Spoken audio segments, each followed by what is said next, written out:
ఏ stacking horse. ఈ idiom వెనక ఉన్న ఆరిజిన్ ఏంటి? అసలు ఈ ఇడియం ఎక్కడి నుంచి వచ్చింది అంటే హంటింగ్ నుంచి వచ్చింది. హంటర్ ఏం చేస్తాడు? హంటర్ బర్డ్స్ ని హంట్ చేయడానికి వెళ్తాడన్నమాట. తన దగ్గర ఉన్న గన్ తీసుకొని షూట్ చేసి ఆ వచ్చిన బర్డ్స్ ఏవైతే ఉన్నాయో అవి కొంచెం వాడి పొట్ట నింపుకోవడానికి అండ్ దెన్ అమ్ముకుంటే వాడికి డబ్బులు వస్తాయి. లివింగ్ అనేది హంటింగ్. సో బర్డ్స్ ని హంట్ చేసి బ్రతుకుతాడు హంటర్. అయితే బర్డ్స్ కి తెలుసు హంటర్ వచ్చాడు అంటే ఆ పరిసరాల్లో మనం ఉండకూడదు అని చెప్పేసి ఆ బర్డ్స్ దరిదాపుట్లో కూడా దొరకవన్నమాట. అంటే అక్కడికి రావు.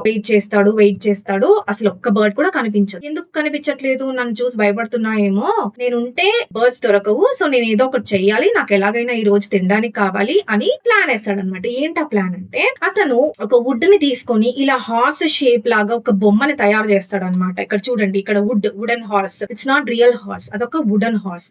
జనరల్ గా యానిమల్స్ ఉండే దగ్గర బర్డ్స్ వస్తూ ఉంటాయి. ఒక్కొక్కసారి ఇప్పుడు సపోజ్ బఫెలోస్ గానీ కౌస్ గానీ ఆ ఏరియాస్ ఉన్న దగ్గరే మనకి ఎక్కువగా బర్డ్స్ ఉంటాయి. వాటి మీద కూడా ఎక్కుతాయి కొన్ని. అయితే యానిమల్స్ అనేవి బర్డ్స్ కి ఫ్రెండ్లీయే కాబట్టి ఒక హార్స్ ని తయారు చేద్దాం అని చెప్పి ఒక హార్స్ బొమ్మని చెక్కతో తయారు చేస్తాడు అనమాట. సో అతను ఒక బొమ్మని తయారు చేస్తాడు. అదేంటి అంటే హార్స్. ఆ హార్స్ ఎలా ఉంది అంటే అది నిజమైన హార్స్ కాదు, ప్రిటెండ్ చేస్తుంది అది హార్స్ అన్నట్టు. ఇక్కడ స్టాక్ అంటే ఏంటంటే ప్రిటెండ్ అన్నారు. స్టాక్ అంటే ఏంటంటే ఒక మనిషి ఏం చేస్తున్నాడు ఏంటి అని మనము వాళ్ళకి తెలియకుండా గమనించడానికి స్టాక్ అని అంటారు. ఈ పర్సన్, ఈ హంటర్ ఉండి స్టాక్ చేస్తూ ఉంటాడు అనమాట, గమనిస్తూ ఉంటాడు. బర్డ్స్ వస్తాయి, ఎందుకంటే అది హార్స్ అనే అనుకుంటే పాపం బర్డ్స్ కి ఏం తెలుసు నిజంగా రియల్ హార్స్ అనే అనుకుని దగ్గరకు వస్తాయి అనమాట. వచ్చినప్పుడు ఏం చేస్తాడు?